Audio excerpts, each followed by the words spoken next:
Okay, in the name of Allah, the Compassionate, the Merciful.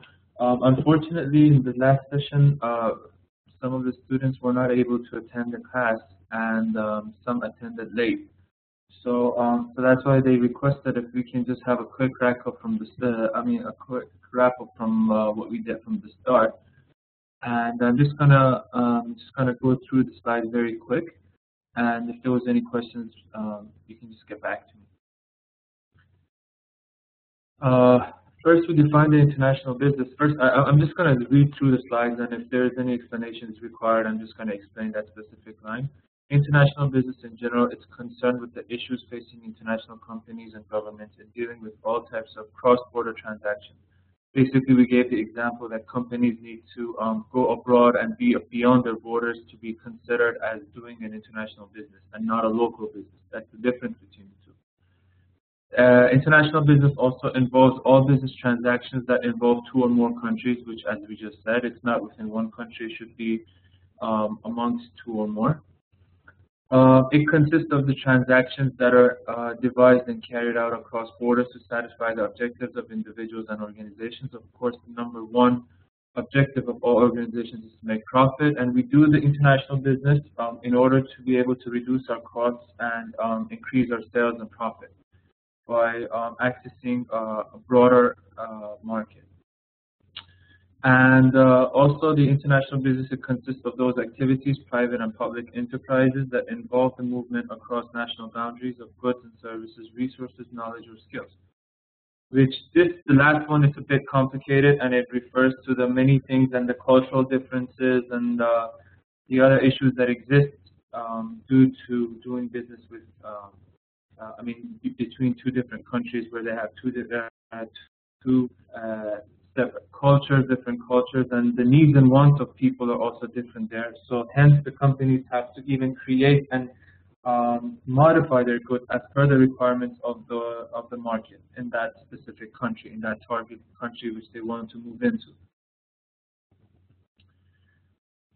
We spent most of the time in the last session discussing about the globalization, which it is the movement of products, people, money, company, information across national borders. Anyhow, globalization is somehow linked to international business. It almost completes one another, and it has almost the similar meaning in some terms. As a company who wants to become globalized, as it says in its name, it wants to become global. It wants to involve itself in different countries of the world. So that's why we have the term globalization.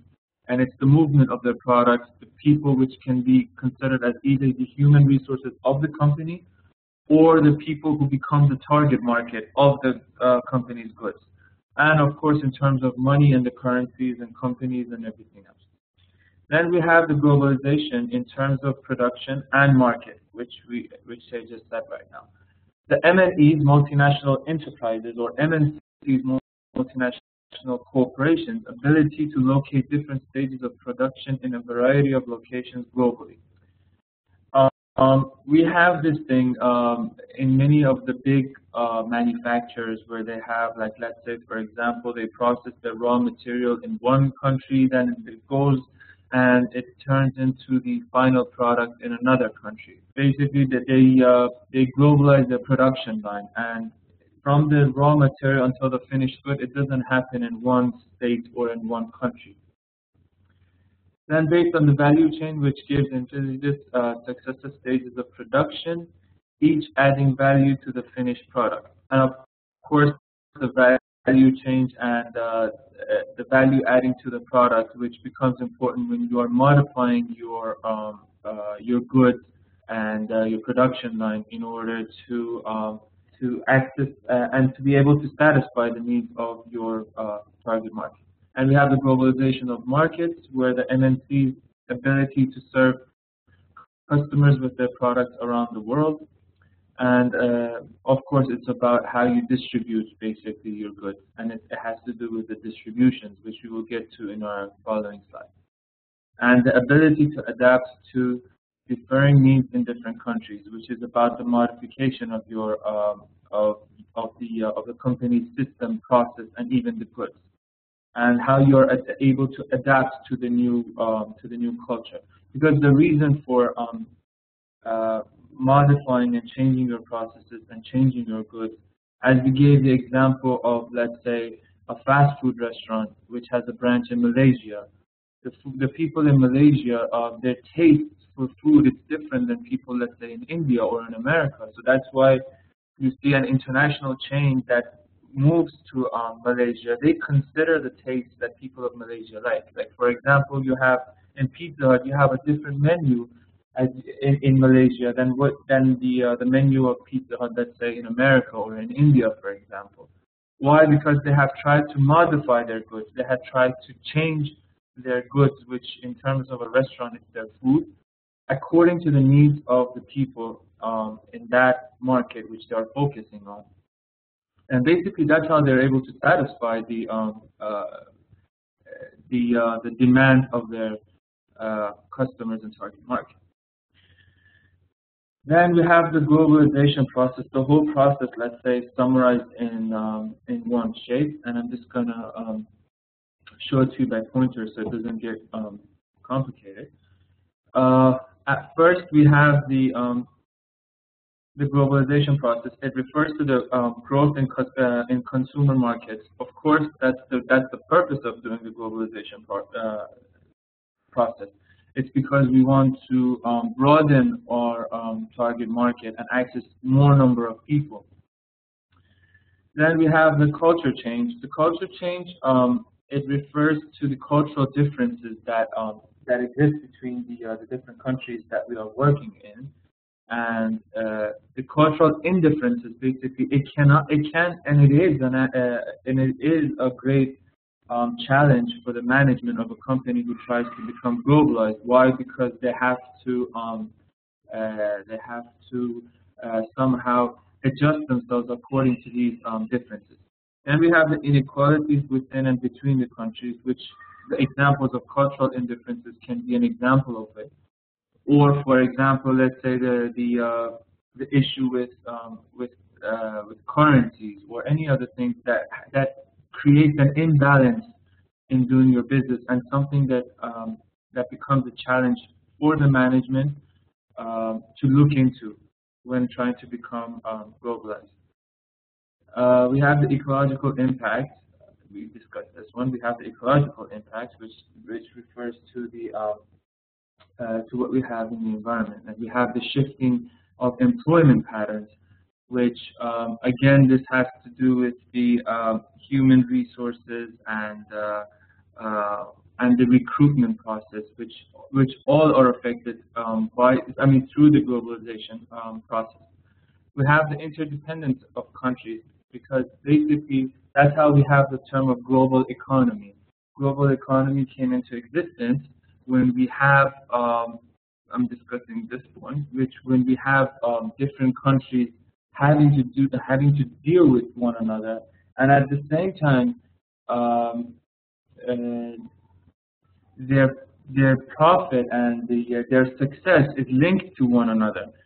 So, because basically before, when there was less globalization and there was no sense and meaning to international business, and companies were simply doing business within their own country, countries were not related, and it really didn't matter what happens even in your neighboring country. Why? Because your business is strictly limited to your own local area, for example.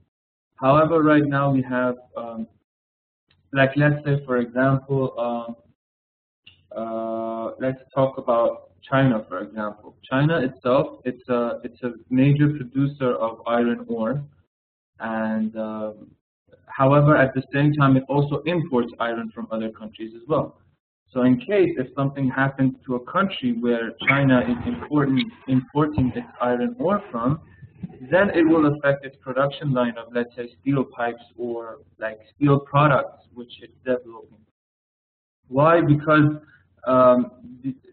there will be the risk that its raw material will not be delivered to its plant, for example, or due to the risks, the insurance policies or the price will go up, so it will affect its costs and it will lower its profit margin.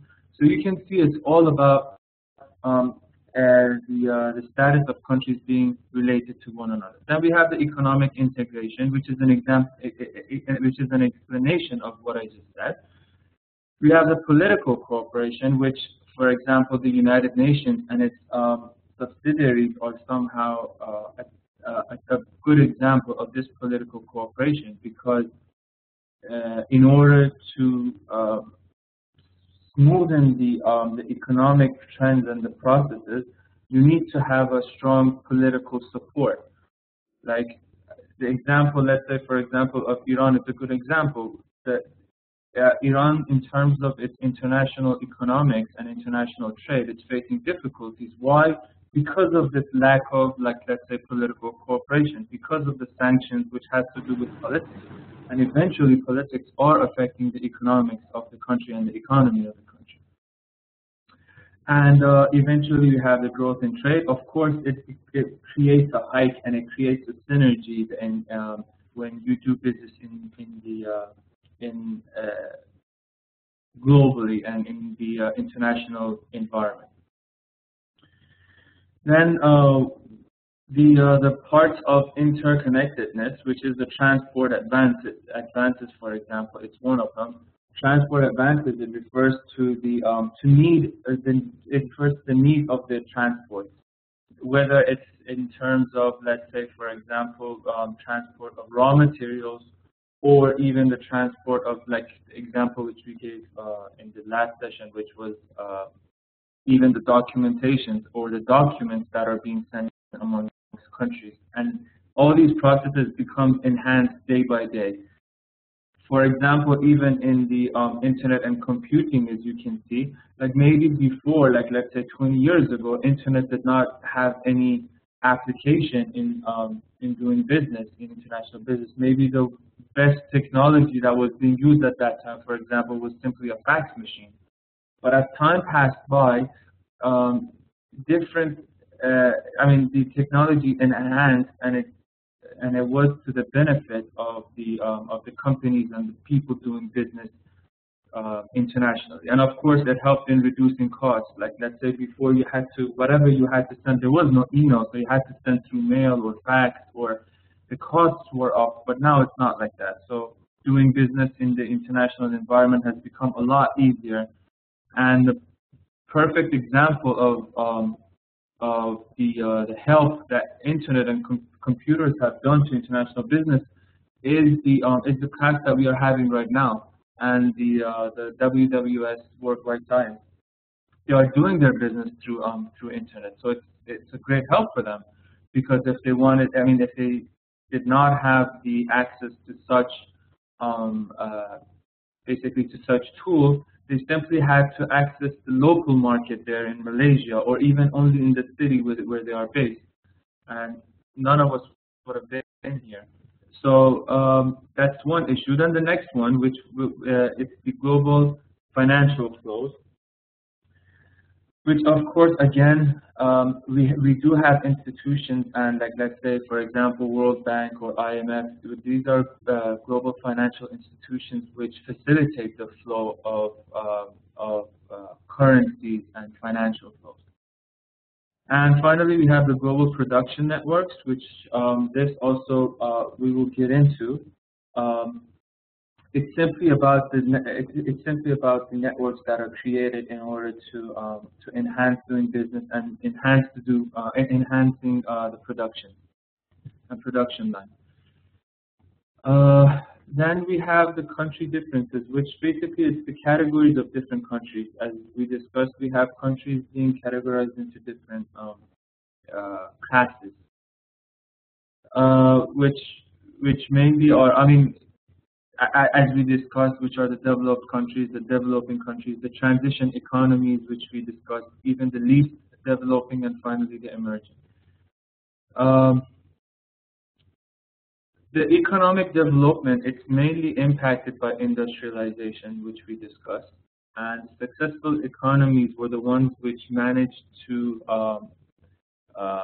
quickly divert their economy from, let's say, because in the past it was all about agriculture, to become industrialized. Like, let's say, for example, Germany is a good example, or even Japan is a good example, where they are highly industrialized countries.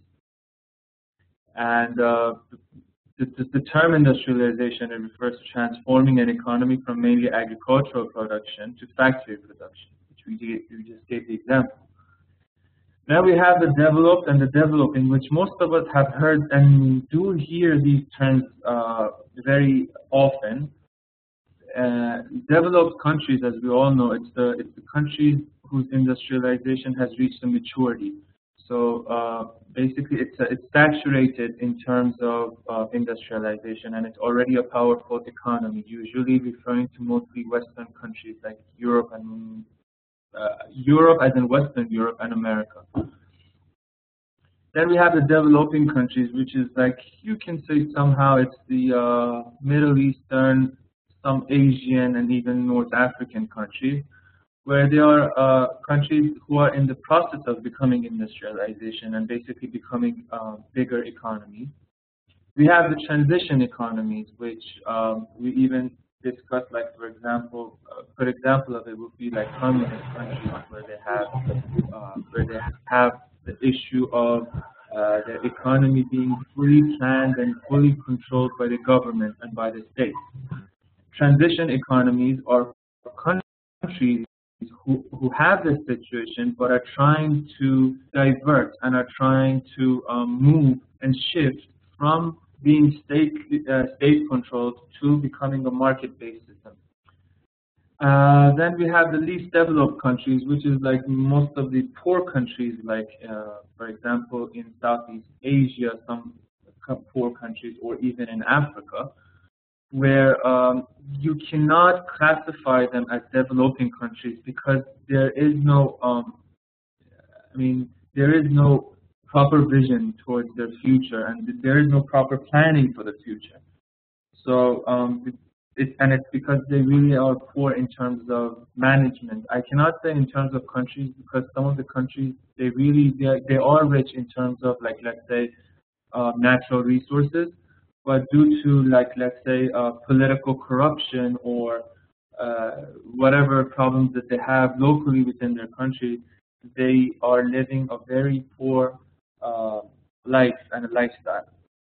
And we have the emerging countries, which are the BRIC countries, like Brazil, Russia, India, and China, which are, as I said, these are the countries that are in focus in terms of global economies, because they are very big countries in terms of market, in terms of economy, and even in terms of improving themselves. They are not developed countries, and at the same time, you cannot consider them as developing countries because they already have very strong economies. So that's why they have created a separate, let's say, a category for them, calling them the emerging countries. Sorry, state planning to market-based system. Okay, the state planning, as I said, I gave you the example of communist countries. Like, let's say, take Cuba, for example. Cuba is a good example of a communist country where it's strictly everything in the country in terms of economy, and even the government interferes in the personal ownership of the people of that country. And since the government does influence everything, and actually, let me tell you something, even to some extent, I believe that, like, countries like Iran and I think, I'm not really sure, but I think even Afghanistan, even these countries are, to some extent, they are state-controlled, and they are state-planned economies. Why? Simply because it is not market-based, and market-based is like no one puts any value on any goods. The goods put the values on themselves, simply because of the competition that is there. But in these countries, it's not like that. I mean, state controls them. Like they say, for example, this specific good, it cannot go above this price. It cannot come below this price. So to some extent, they are controlling the prices. They are controlling the market. So you can say they are not fully state controlled or state planned, but to some extent. But the best example of these countries would be communist countries, because I can say that they are almost 100% state tax. So that's the difference between these two. Then what is the BRICS again? Okay, the BRIC countries, as I said, BRIC stands for Brazil, Russia, India, and China. And the explanation of it, if you want more explanation, like simply we can just Google it, and I'll just read it. Okay, I'm just going to read it for you, like from Wikipedia. I think that would be the better explanation. As I said, it refers to the Brazil, Russia, India, and China, which are all deemed to be a similar stage of newly advanced economic development. As I said, they are developed. I mean, they are not basically developing, but at the same time, they are not categorized as developed. So that's how it's defined here. It's typically rendered as BRICS, or the BRIC countries, or the BRIC economies.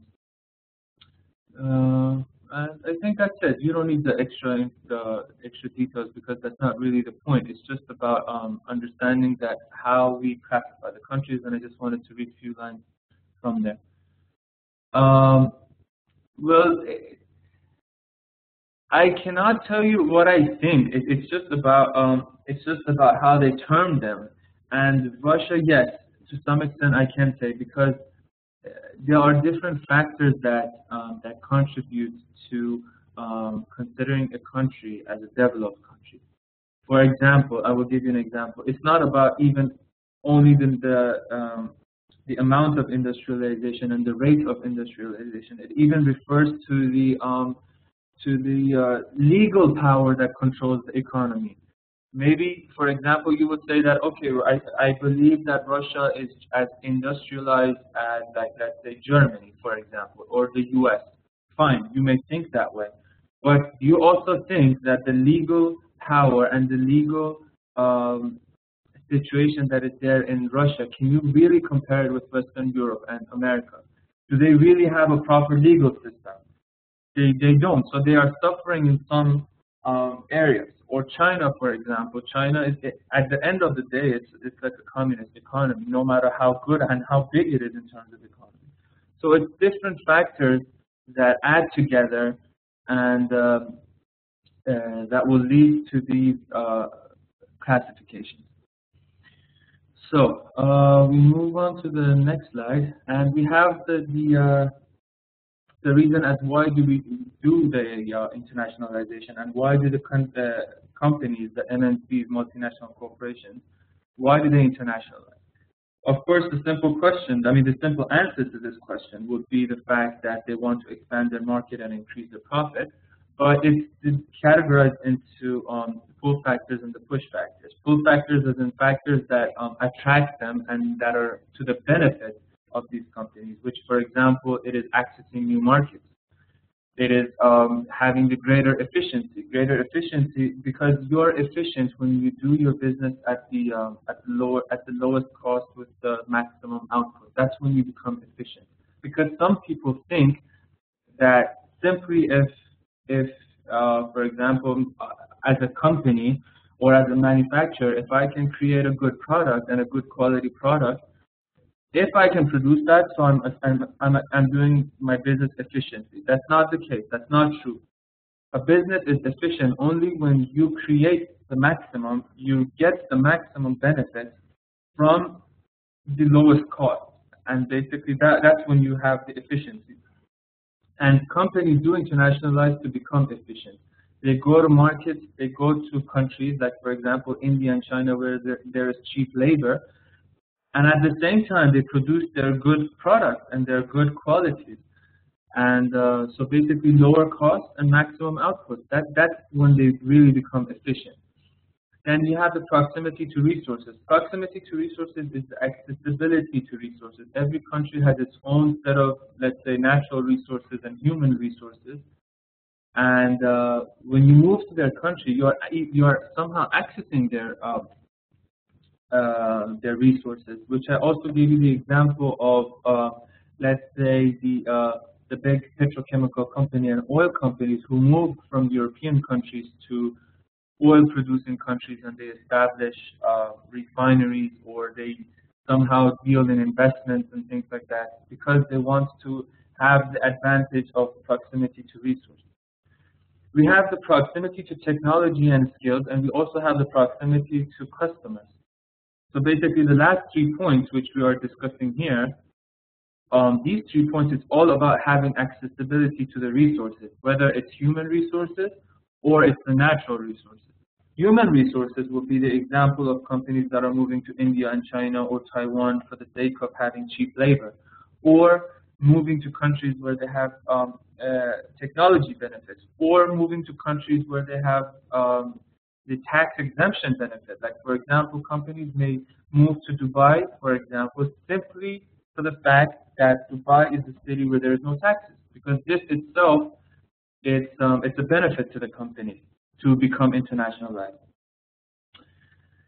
Then we have the push factors, which is basically can be considered as the negative points, as the disadvantages, or as a challenge or problems that may be faced to companies who are becoming internationalized, such as market saturation. When there are so many competitors, when there are so many big companies moving into one location with a limited target market, you eventually end up in having market saturation, which means that eventually you will have a problem. Why? Because whatever you do, no matter who you choose as your target market, still you have to compete with other people who are doing just as good as you.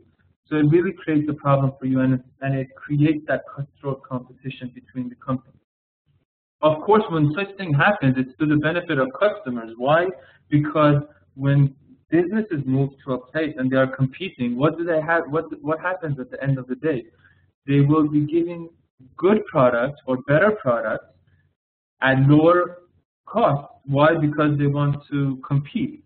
So from the customer's point of view, not only it's not a disadvantage, it's an advantage. Why? Because they get cheaper products, which are cheaper products in terms of money, of course, not in terms of quality. And they get high quality products. But we are talking about it from the business perspective. I mean, let's say, for example, as a company who wants to become internationalized, this point is a negative point. It's not a positive point. We have the economic downturn, which is like, for example, the economic crisis that happened. It's a risk. It's a challenge that you may face. You are moving into a different country with a whole different, basically, economical environment. So any economic downturn will hit you, will hit your business, and you will suffer from that problem. And you have the taxation and regulatory changes.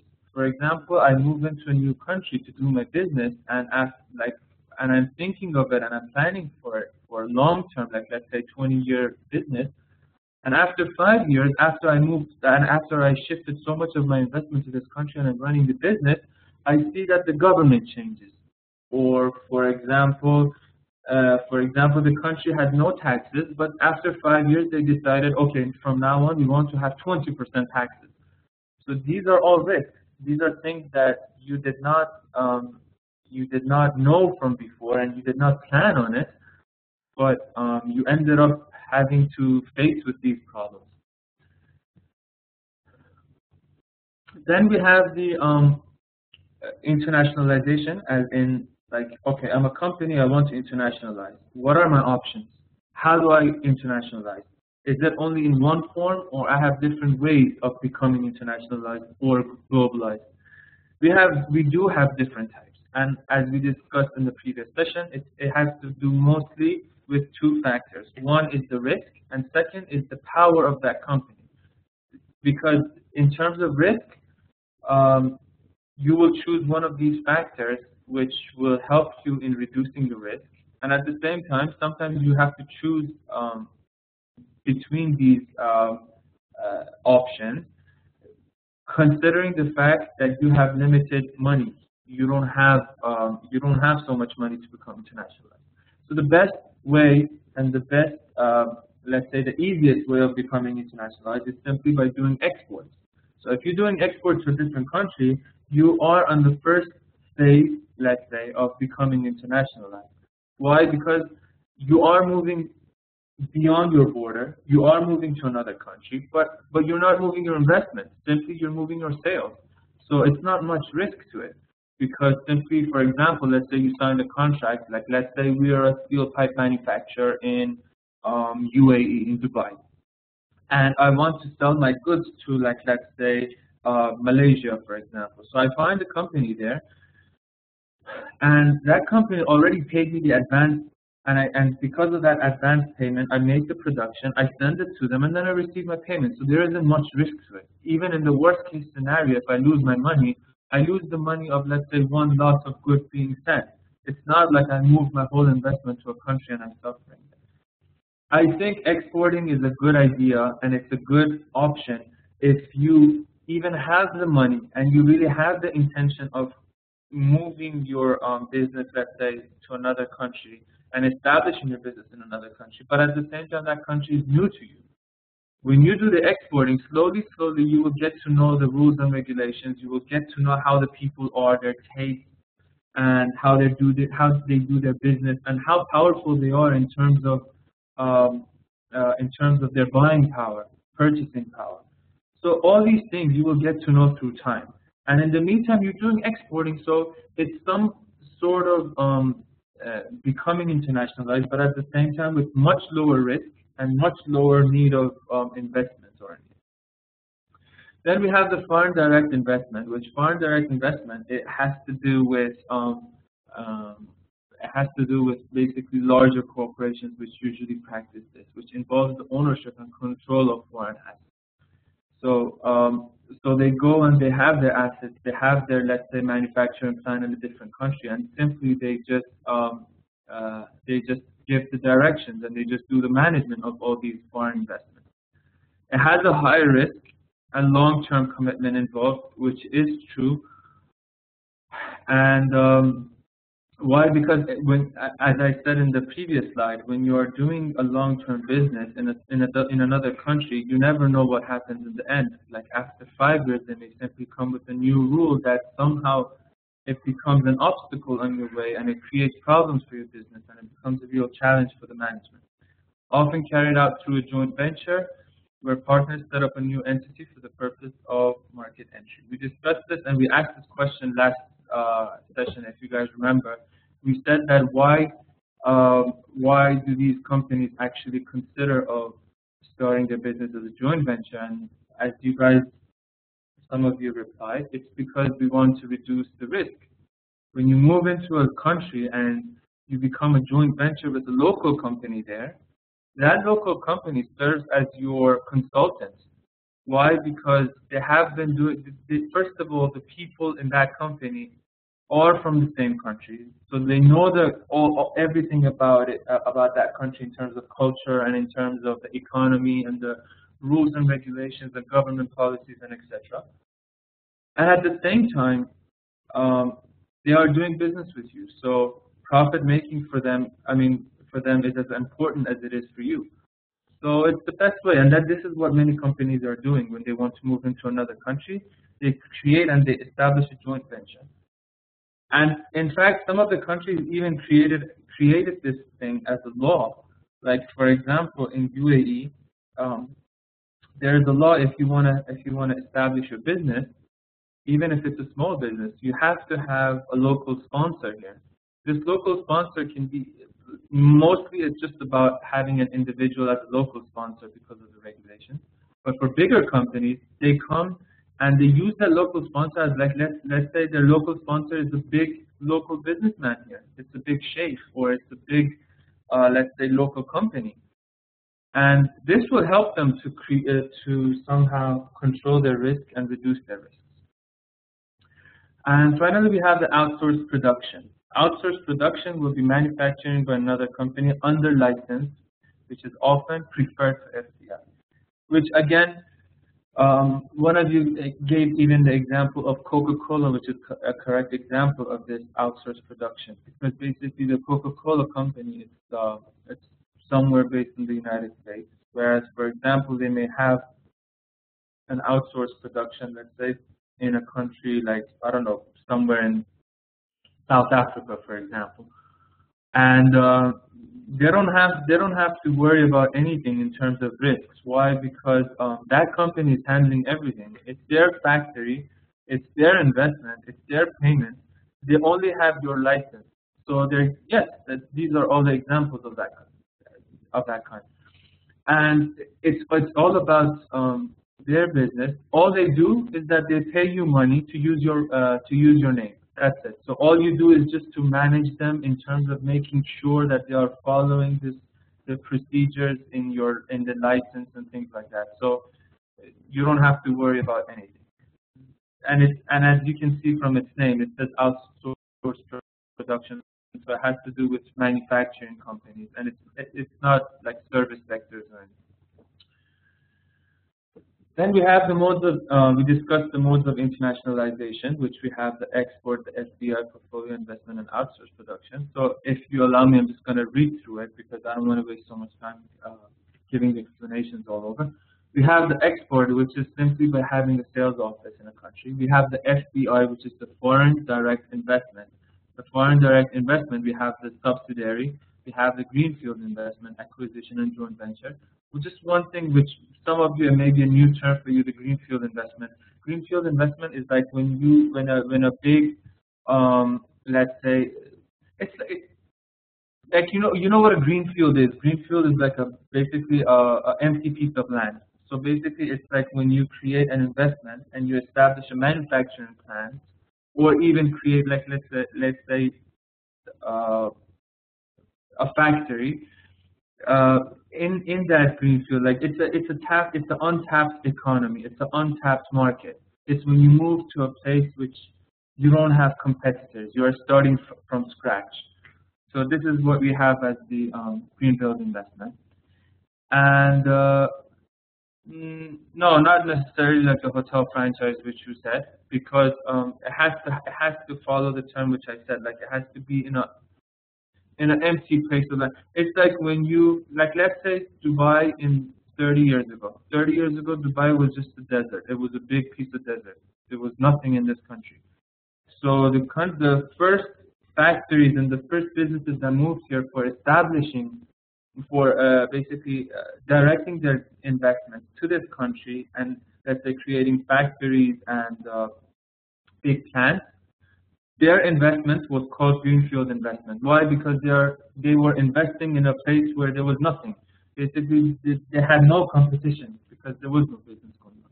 We have the portfolio investment, and I gave the example of banks, which they regularly practice the portfolio investment. Portfolio investment actually refers to not putting all your eggs in one basket. It's about diversifying your risk. It's about directing your investment into different businesses rather than directing it to only one. Because if you direct to only one, if that business suffers, it means that you lose all your investment.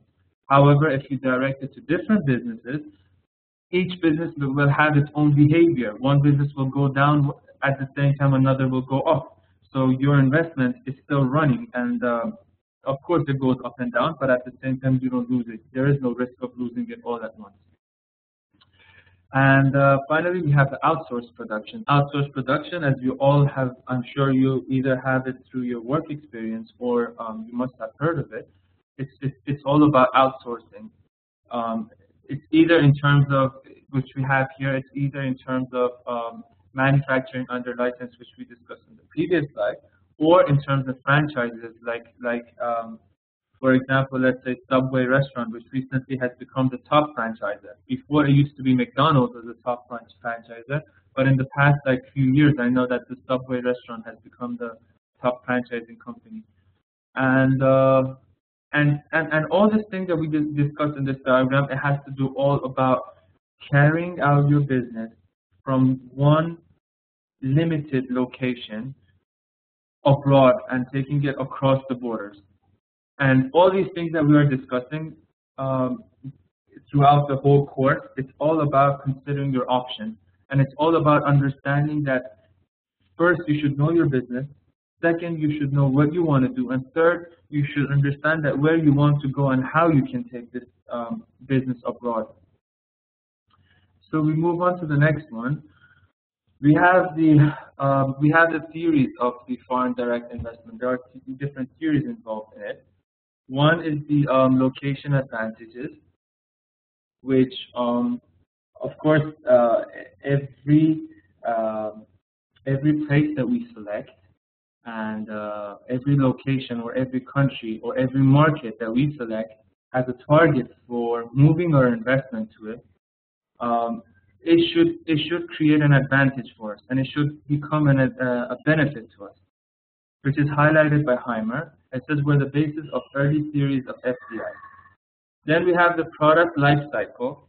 Product life cycle theory, as mentioned by Vernon, who's the basic creator of this, it focuses on the shift in manufacturing to lower cost locations. This is something which is mostly practiced in FDIs. And like I gave you the example last time of, let's say, for example, Harley Davidson, which creates and manufactures these motorbikes in the United States. Like recently, they decided that, okay, due to the high cost of labor in the United States, and probably they even considered the taxation in the United States, they moved their plant to India. So basically, right now you have the Harley Davidson bikes being manufactured in India, whereas it's originally American, of course. Then we have the Dunning-Electric paradigm or OLI paradigm, which takes in three sets of advantages. And as I said, it's all each of these options is possible and may be possible for a company, but it all depends on it all depends on how much of advantage and how much of disadvantages it has to them, and they have to just make the right choice. So it's all like similar options, but they have different different natures. So it's really important how the businesses choose their way in order to become globalized and go international.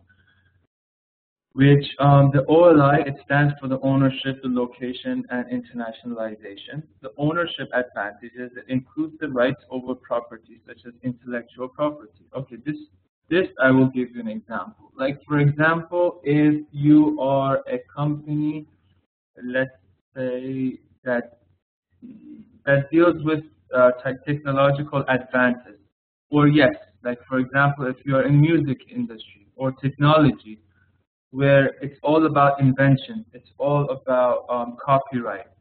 If you move into a country, like let's say if a music, let's say a Caltex record, for example, which is a very important, which is a very big company in the United States in terms of in the music industry. If it wants to move, like let's say in China, where there is no copyright laws and they are not part of the World Trade Organization, it's not a wise idea for them. Why? Because it's not an advantage. They're moving to a country where there is no ownership rights. Because if people start copying their CDs, the government will do nothing about it. There is no regulations about it. However, let's say if they move to, like, let's say some other country which is part of the WTO and they do have this ownership right issues, like let's say they move to Germany or France, they really won't have this problem because the government will support them, because the legal system will support them.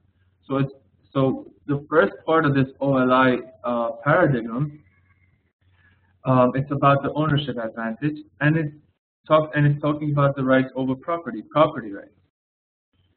Then we have the location, which includes about the country's environment, cost of labor. Best example again, Harley Davidson, or let's say Nike, or let's say some of the companies who are into the electronic business, which actually almost all the industries. It's not only about electronics. You have it in fashion. You have it in all different industries that they move to, like let's say China or Taiwan because of the cheap labor. But this is all about understanding the location. And finally, it's about the internationalization. By taking over control of companies in the supply chain, vertical integration, the MNE relies less on marketing.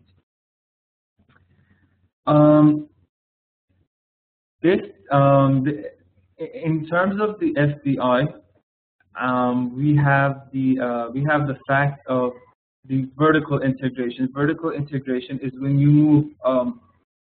It's like when you move up in the diagram and you have the access and the control over all your subsidiaries, and it's all about like having the management and the control over the your subsidiaries in the supply chain. So it's like you really don't care much about what happens in terms in the you really don't care about accessing the market directly. It's all about the companies that come under you in terms of the vertical integration, in terms of the vertical structure. You're looking down into the companies that are working under your supply chain. And okay, before I move on to the next slide, because one thing which I wanted to discuss, I think right now I hope that everyone is here, or at least most of you are here. One thing which is really important for me is that I want to understand the groups and divide you into groups for the first part of our assignments. So I will just give a 2-minute break if it's okay, because I will have to. I want to just bring the list of the students, and I want to see exactly how many of us are here. And I will just give an explanation of what I want you to do for the assignment, for the group assignment, which I will discuss right now. I want like groups of like, let's say 3 or 4, because the reason why I don't want it less, because the number of students are too much, and I want everyone, I mean, each group to come and give the presentation of what they do. So they have to create a PowerPoint presentation, and each of you will have 10 minutes to give the presentation of what you will be having. And that assignment will be focused on modes of industrialization, which we discussed right now. The assignment, I will give it to you right now, that when is the due date.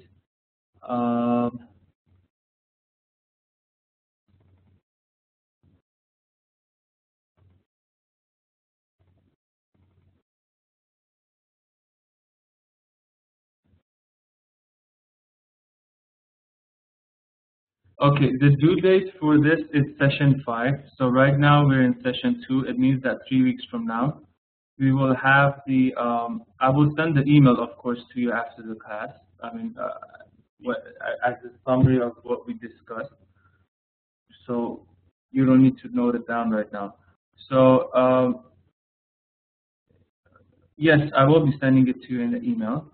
And no, it's not the final project, because this will be a group assignment, which is due on week 5, and there will be also individual presentation. I mean, not a presentation, an individual assignment, which will be due in session 9. For that one, I will give you the details later on, because first you need to focus on this one. So once you finish the assignment 5, then I will let you know that what you have to do for the final assignment. And week 9 basically will be your you will have one session after that, which will be a summary and a revision of whatever we did until that session. And so when you choose your groups, then I will leave it up to you that what you have to do. And of course, I will send you the details, but I'm just going to give it to you orally, and I'm just going to explain it to you in general what you have to do. Is that you have to choose, like, let's say, for example, a case of a subsidiary, like, let's say, or let's say franchising, or manufacturing under license, or acquisition, joint venture, whatever, even greenfield investment.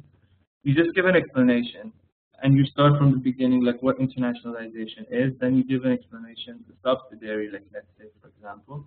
Then you bring your example, and you break it down. And once you break it down, you just give the example, like, let's say in case of franchising, you talk about Subway. You explain that how Subway became the best franchisor, and give me all the details and what were their policies and how did they become internationalized, what methods they use. These information are all accessible in the internet. Okay, so yes, for this 5 minutes, I will give you a 5 minutes break. in this 5 minutes break, you can either, if you guys know each other, because as I said, by next week, I really want to know who your groups are because you should be starting. You don't have much time. So you can discuss if you want to choose your group members. And that's it. So, okay, let me just give you this 5 minutes break. Then when we come back, I will explain it to you. So 5 minutes break from now.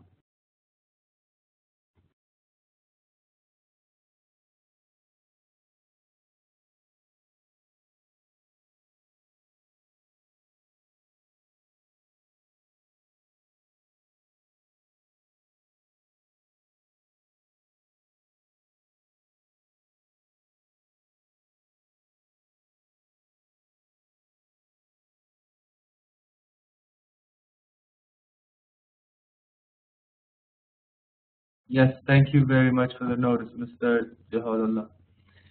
Yeah, so it's no problem. And as I said, I will send you the details through email. Yes, Mr. Nisar.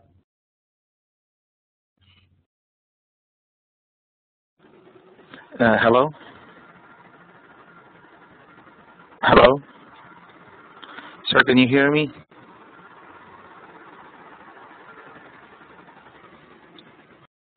Okay. Good evening, everyone. Sir, I just wanted to ask you that we are three guys, and I heard... Sorry, I think he has a question, but okay, I will get back to the question when I see it. So we will just continue. Okay, we had the trend in foreign direct investment. A country's FDI, the foreign direct investment, is an indicator of its global economic integration, which of course it makes sense. Because a country that has global economic integration means that it has many links to different countries, to other countries, and it's an active country in terms of global economical activities. Let's say, for example, we can take Iran as an example because of the political situation that's there with Iran. So one of the pressures that they have tried to impose on Iran is the sanctions. And if we want to interpret the sanctions in terms of what we have studied so far, the sanctions are meant to hit Iran's economy by making Iran isolated, by cutting the global integration of Iran's economy. So basically, they are trying to prevent Iran from accessing other countries in any terms of doing international business. So that's the purpose of the sanctions against Iran. So we'll just get back to this point. So it's a country's FDI. So if a country has so much of foreign direct investment in it, or it has taken so much foreign direct investment to other countries, it means that it's a country with a very high global economic integration. Whenever we have the FDI inflows as very strong, whenever we have strong FDI inflows, that means many investment is coming in. This means that that country is safe and it's advantageous for business in business environments. To give the example of China, but I will give the example of UAE because I can see it myself. I can literally see how much of FDI inflows are coming into this country. Why?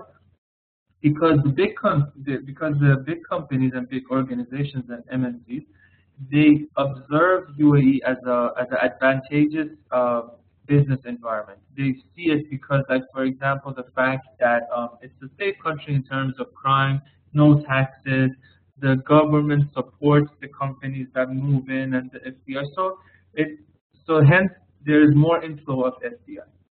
On the other hand, where a country's outflows are stronger, this means that there is weaker domestic environment. Or in other words, this means that there is more saturated economy. This means that there is high competition in the country, and the economy has become saturated. So much competition there. It's already too developed. Like, for example, Japan. Japan has so much money, but it's really difficult to make a new business succeed so much, or to extend your business. So it's better to go abroad and consider the option of FDI and foreign direct investment.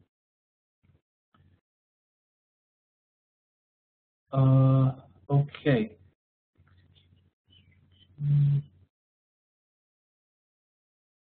I cannot. Unfortunately, I don't hear anyone. I'm not sure if I'm supposed to be hearing anyone because everyone is on mute. If you have anything to say, I can take the mute. Oh, wait.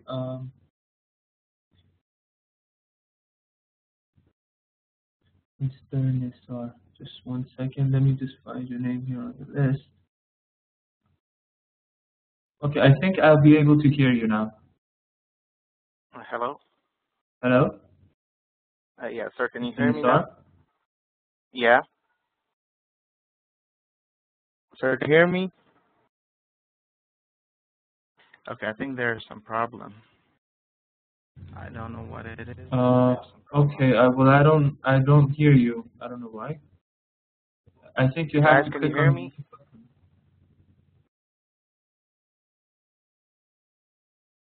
What is it? I'm hearing you. Okay. Someone is hearing you. Yes, we can hear you. Okay. Wait a sec. I just wanted to ask about this grouping. How many guys should there be in a group? Sir, could you please explain that?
Okay.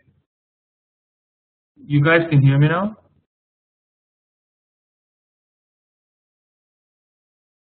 Okay.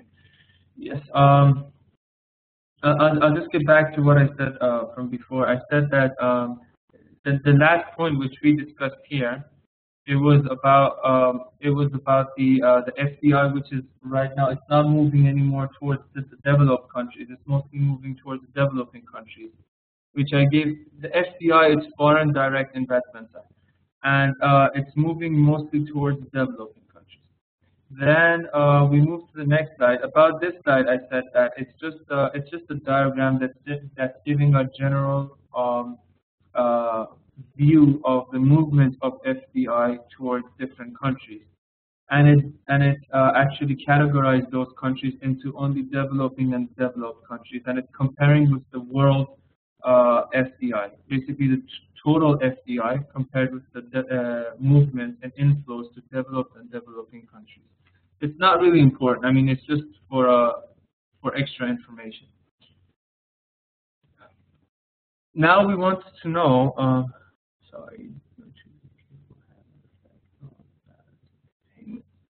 Well, yes, that's true. It does have effect on the balance of payment, and it is about the movement of money to different countries, which of course, I mean, these are all controlled by their country's monetary policies and fiscal policies, which I think you have that you should have it in a separate course about the monetary and fiscal policies, as how the governments control the issue of FDI, considering the balance of payment of their country.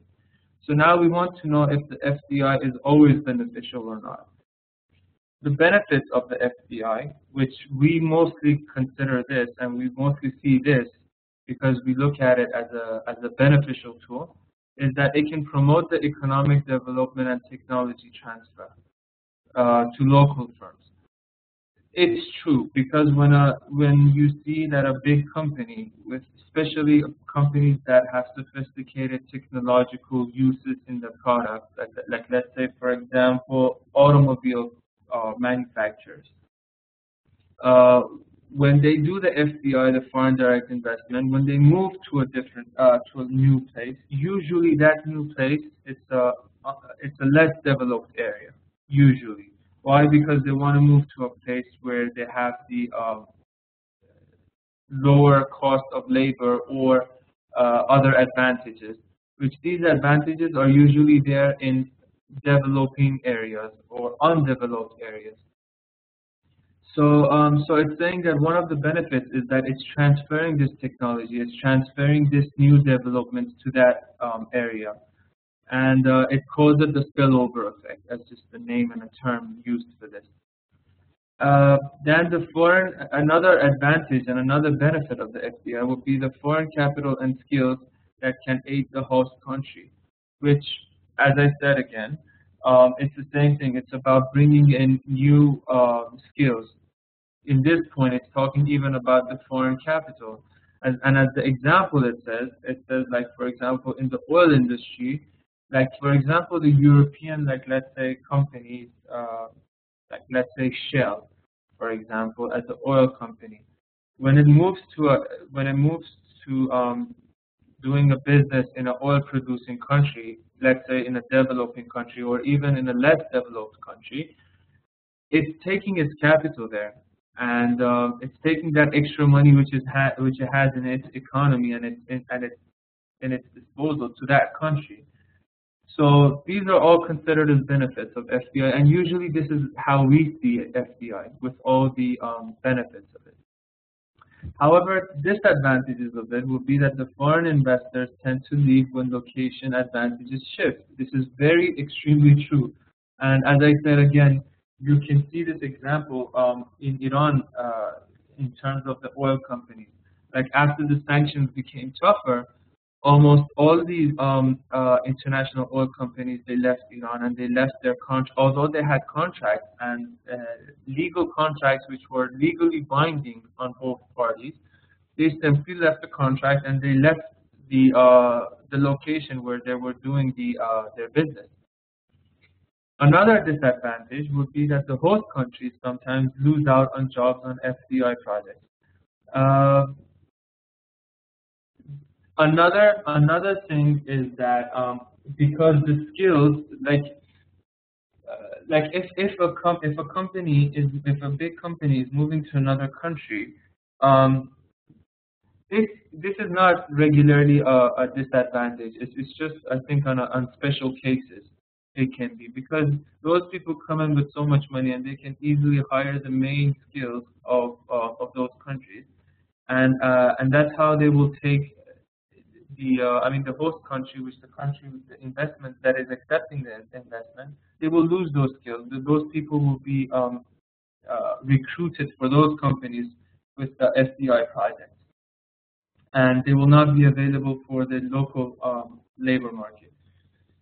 And the trade deals linked to FDI tend to benefit the investing country, not the host country, which, of course, that makes sense. At the end of the day, it's the main company that, because as I said, the primary goal for every company is to make profit.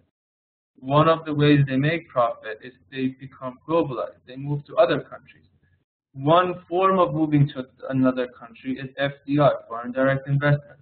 So when they move to another country and they do their business and they make their investments, and they establish their business in that country. At the end of the day, what happens is that they're sucking in all the money. They're taking all the money out. Of course, and it's all to their benefit. Yes, it may have the benefit of, let's say, transferring skills and technology to some extent, but more than that, they will not do it. Like, for example, I think all of us know that Coca-Cola until today, although it may have given its license for production to many companies in the world to create Coca-Cola. However, no one knows the recipe of Coca-Cola. Why? Because it's a secret. It's a secret to its business success. It will never allow any foreigner to have its recipe. So,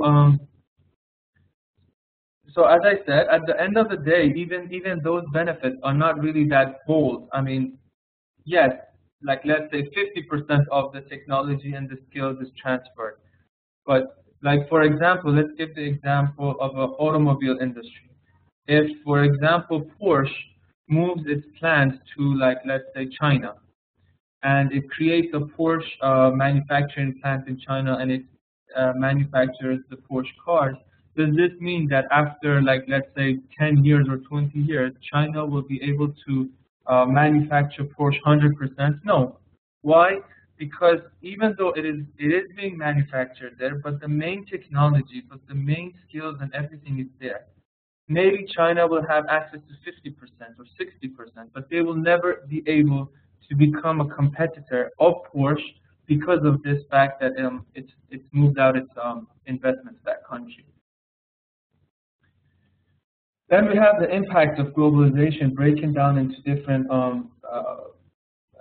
basically terms. In terms of economic, the impact of globalization will be the inequality between countries and within countries, depending on the sector and regions favored by the global industry. This somehow refers to what one of our friends, Mr. Nasrat Wali, said about the balance of payment. That can be one of the economic impacts of globalization, which refers to the inequality between countries. And at the end of the day, as I said, it will favor the globalized industry. It will favor the company that is becoming globalized. And at the end of the day, basically, the rich will get richer and the poor will get poorer. And this will be the summary of all this thing that's going on. Because, as I said, although the FDI has some advantages to the host country, but at the end of the day, it is the globalized industry, it is that globalized country or that MNC which is becoming more powerful. And it's favoring that company or that country. Then we have the political impact of globalization, which is the greater cooperation and interdependence between the sovereign states promoted by the United Nations, which again is correct. As we discussed earlier, United Nations and its subsidiary parts, the other parts of the United Nations, basically their existence is for the further cooperation of the countries amongst one another.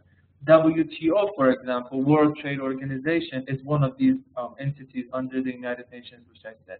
Its purpose is to promote the trade amongst the countries.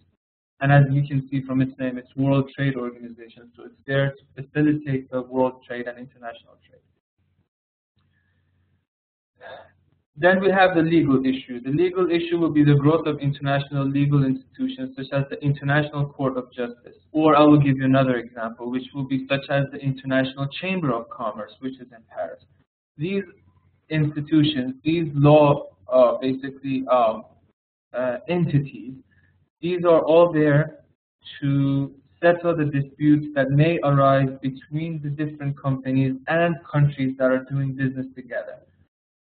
The example of this would be that if a company in Europe, like let's say in UK, in England, is doing business with, let's say, a company in China, and they face a problem, they face a dispute.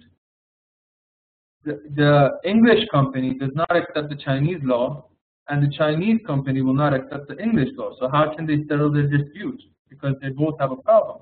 So they go to another international institution which everyone respects.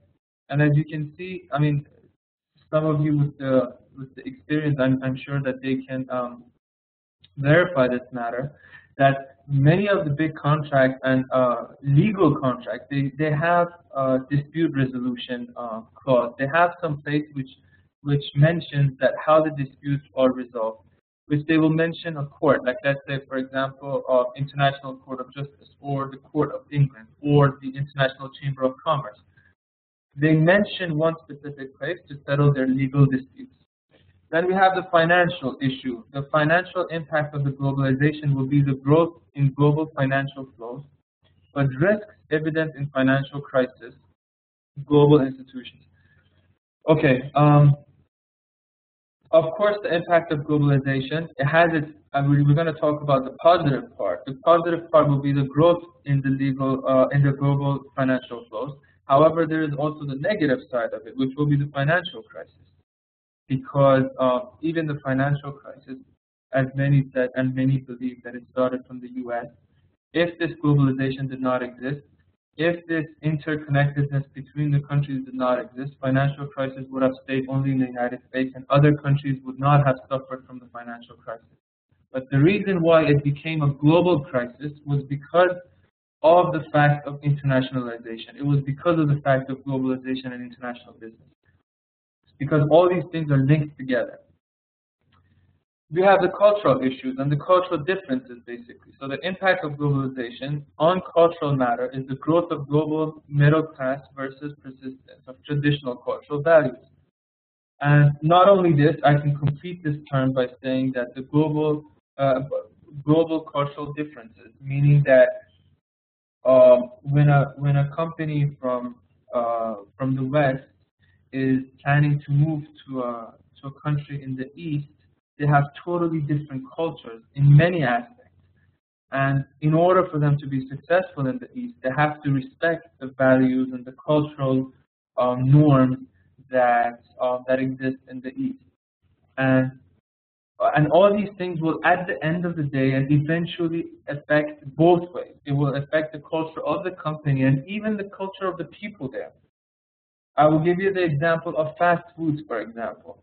Like fast food restaurants, as we all know, it all came from the United States. Basically, America was the first country to come up with fast food restaurants. So in countries like our countries, for example, we never had fast food restaurants, and the culture of people would not accept fast food restaurants. We were all used to our own traditional food and lifestyle and everything. But when these fast food restaurants, when they moved to our countries, what happened at the end of the day? We all got used to that as well. It became part of our culture. Even if we don't need to have the fast food, every once in a while we feel like, okay, let me try to go and have, like, let's say like some pizza from Pizza Hut, or like some burger from, let's say, McDonald's or whatever. So even our culture changes as well. It's not only the organizational culture that has to change. Then the impact of it in technology, it's the fact of technology transfer and the technological inventions, innovation.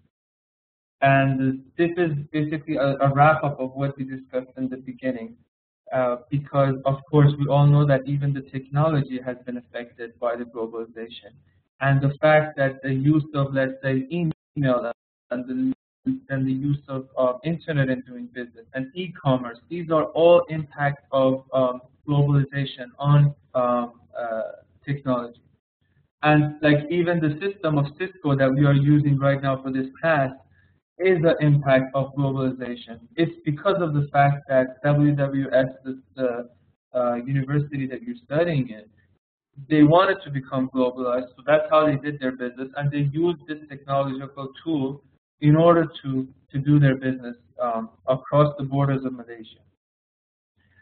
And of course, the ecological factor, which has to do with the pollution and environmental issues, which a great example of this you can see as sometimes you will see that these demonstrations that go in developed countries, that people just come to the street and they protest against their government. Why? Because they believe that, for example, this big manufacturer that has moved to their country, they don't respect their environmental issues. They create environmental pollution. To some extent, they are right. Like for example, you see these big companies, like let's say oil refineries from a company from let's say England, they move and they build a refinery in a country like let's say for example Iraq. And unfortunately, sometimes they don't care about the environmental issues that happen there. They just want to make their money at the end of the day. So this is also an impact which is mainly, of course, a negative impact. Like all the ones that we said above, they are mostly positive impact of globalization. But the last one is usually a negative one. Usually you don't see a company moving to another company in order to enhance their pollution problems or improve their environmental degradation issue.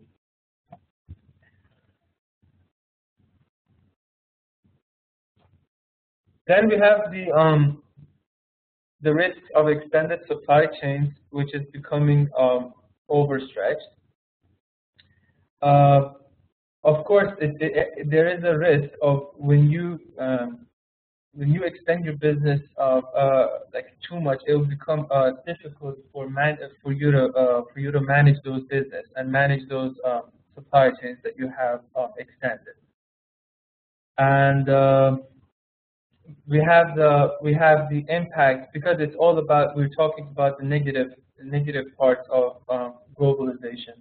Then we have the impact of the financial crisis of 2008, which we discussed, about the credit squeeze affecting the financing. About the credit squeeze refers to the policy of the banks and the financial institutions that they decided not to give out money because of this financial crisis. Because they did not know, they couldn't forecast as what will happen as a result of this risk. So they were forced to practice the credit squeeze policy, which suffered many of the companies because many companies needed loans and they needed money, but they couldn't access it. And the possible need to sell assets. Then we have the market strategy, which refers to the differences in national markets, which is a challenge to managers. We discussed this before, that when a company moves to when a business basically moves to another country, one of the problems that they face is the differences in the taste of people, in the taste of the target market that they have, and it also refers to the fact that there are new markets such as the African countries, which I said it's not only the African countries. One of the it's the fact that globalization towards developed countries in general has decreased, and it has increased towards developing countries. And it's not only the African countries; it's also some of the Asian countries as well that are accepting and basically that are hosting these globalized companies and these foreign investments that are coming into their countries. And finally, we have the issues of sustainability, which, as an example, it talks about the strategies related to becoming greener as in like respecting the economy. And it somehow refers to the point in the previous slide, this one, about the ecological issues, because many countries and many people are protesting against the fact.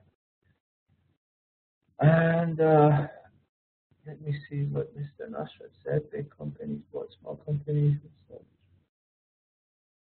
Well, that is a fact of international. I gave this example to you also in the previous sessions in terms of the banks in the United States as a result of the financial crisis.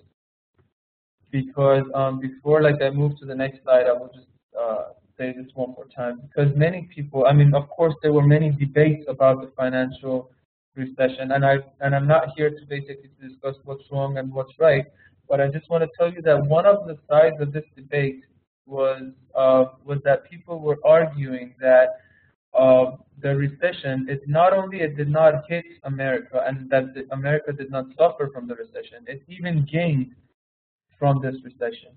And the example that they gave and the reason they had for this argument was that they said that okay, there were many banks in the United States, even small family banks in the United States, As a result of this recession, those small banks, they became bankrupt. So what happened? Those bigger banks that play the major role, and they are basically the big gurus of the American industry, they became bigger. Why? Because they took over those smaller banks and they became bigger.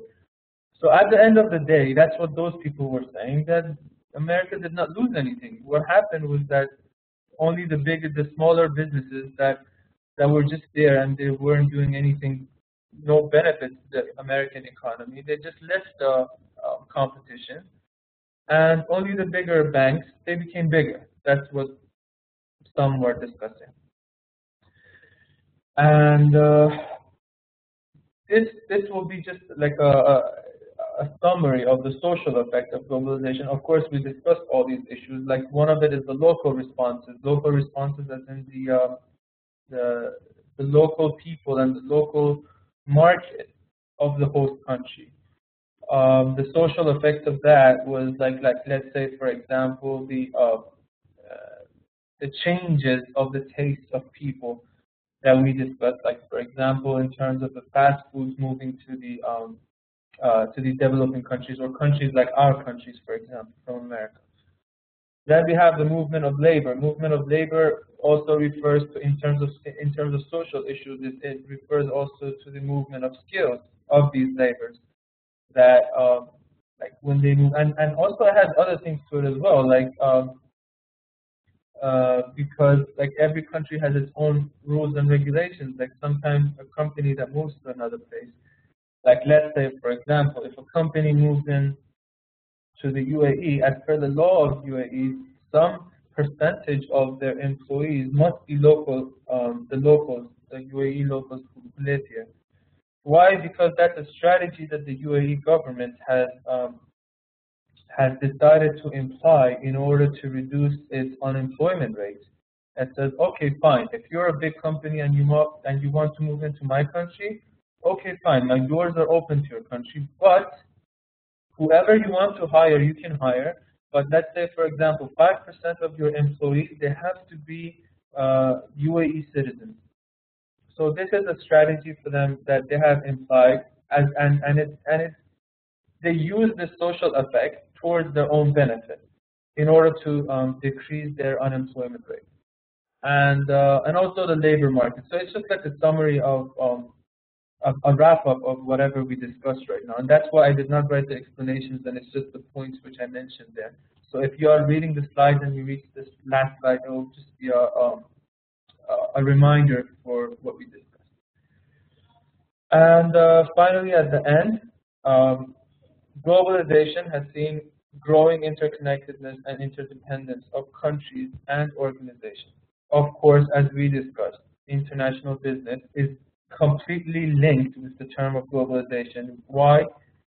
Because a company that is doing its business only in its own local place, international business does not have any meaning for that company. It has to move abroad and it has to move beyond its borders in order to practice international business. And that is called globalization. So it's basically interconnected and it's interlinked together. Then the multinational enterprises or multinational companies, internationalization strategies have driven globalization, and as companies seek wider markets and efficiencies of global production networks. This, again, it refers to the fact that we said that they want to move to other countries, and the only reason is because they can access greater markets, they can access more markets, they can access even untapped markets. Actually, right now, nowadays, I'm not sure if we really have untapped markets, because untapped markets is like a market, a group of people that no company has targeted them, which I'm not really sure if we have such target market right now, because right now the world has, the world economy has become so competitive that, companies even have considered moving to like very poor African countries. Why? In order to target those markets. But this is a reason for internationalization and globalization. And the foreign direct investments and outsourcing are key to global production strategies, benefiting the host countries and foreign investors. And if you remember, as we discussed, it gives the most benefit to the foreign investor and less to the host countries. Host countries will just have the advantage of having money to come in and to capturing to some extent some of the skills of that company. But at the end of the day, it's that foreign investor that's gaining more and more. And finally, it refers to the beneficial impact of globalization have been uneven, which of course we just discussed right now in the previous point.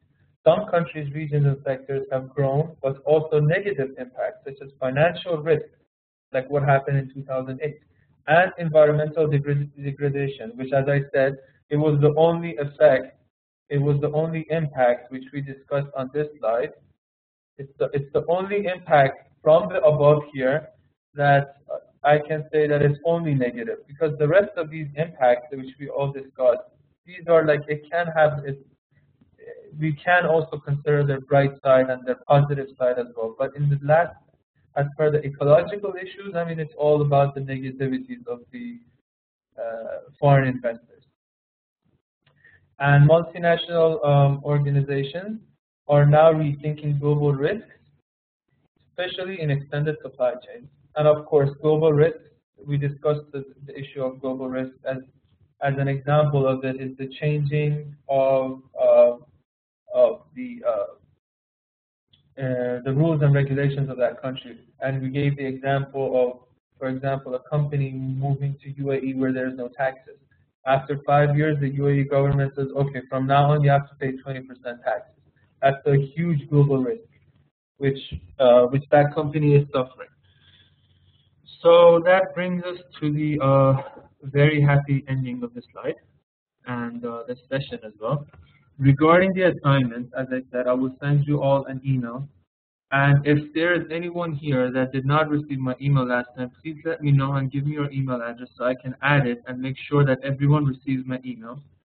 And I will be sending you the details of the assignments, the due date, and as I said, it's 20% of your final mark. Okay. So I think you did not receive it then. I will add this email address right now. And if there is any questions, please feel free to contact me. You can contact me through email, and I will try to get back to you as soon as possible. So if there is no questions, I actually sent the slides. I sent the slides last week. Did anyone receive my email? Because I sent one to the institution as well. They received. Yes, we got it. Okay. Okay, good. So you did, but okay. Those of you who did, as I said, those of you who did not receive my email, other than Mr. Abdul Khabir, other than him, whoever there is, please send me your email address. Because I added all the email addresses as per the list which I received from the university. So I mean, if your email wasn't there, then I didn't have it.